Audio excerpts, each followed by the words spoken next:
Les collines de Midi-Pyrénées regorgent de savoir-faire et de saveurs du terroir, à commencer par le symbole du sud-ouest, le canard. À Morins-Scopon dans le Tarn, on passe du palmipède au confit sans un couac depuis des générations. Ici, la volaille est élevée au grand air et nourrie aux céréales produites sur place. On maîtrise le canard de sa naissance jusqu'à sa transformation et aussi la culture des céréales et du maïs qui sont produits sur l'exploitation. Le résultat, c'est une viande à la qualité incomparable. Il y a des indices qui ne trompent pas. Il faut qu'il soit d'un rouge assez intense. Et là, vous voyez l'épaisseur. Vous avez un peu de gras et beaucoup de maigre. Alors, que boire avec le confit de canard ? On pourrait penser à des appellations qui se trouvent en Val-de-Loire, par exemple, sur des Chinons, sur des Bourgueils. On peut se rapprocher également de la vallée du Rhône. Je pense que l'on peut avoir sur des appellations Côte-du-Rhône des produits très intéressants qui peuvent venir faire un très bel accord avec ces confits de canard.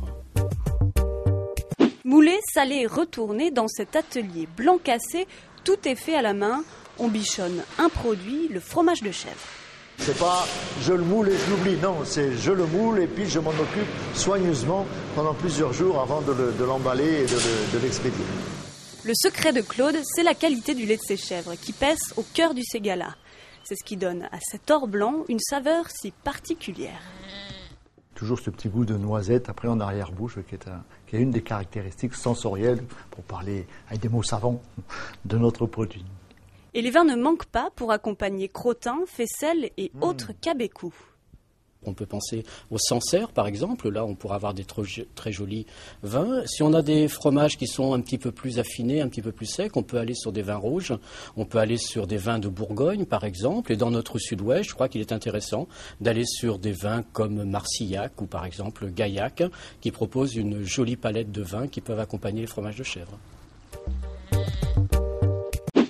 À la lisière de la forêt de Bouconne, les macarons poussent comme des champignons. Dans ce véritable laboratoire, le biscuit piémontais partage la vedette avec la brioche italienne.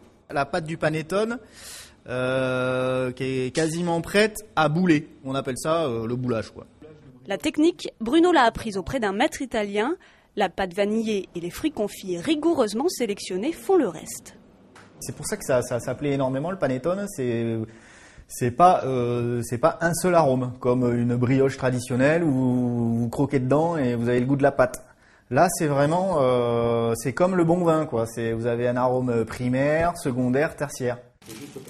Dans une région qui est plus connue pour ses vins secs, qui est l'Alsace, vous pouvez tout à fait choisir une vendange tardive, par exemple, voire une sélection de grains nobles, qui nous appellera de belles satisfactions. On peut aller sur la Loire également, où vous avez des chenins qui sont travaillés, là avec un joli cépage, qui sont travaillés sur des vins moelleux. Et puis peut-être que la Champagne peut être le très bel accord pour finir le repas sur cette brioche. Alors si ces harmonies vous ont mis l'eau à la bouche, il ne vous reste désormais plus qu'à déguster.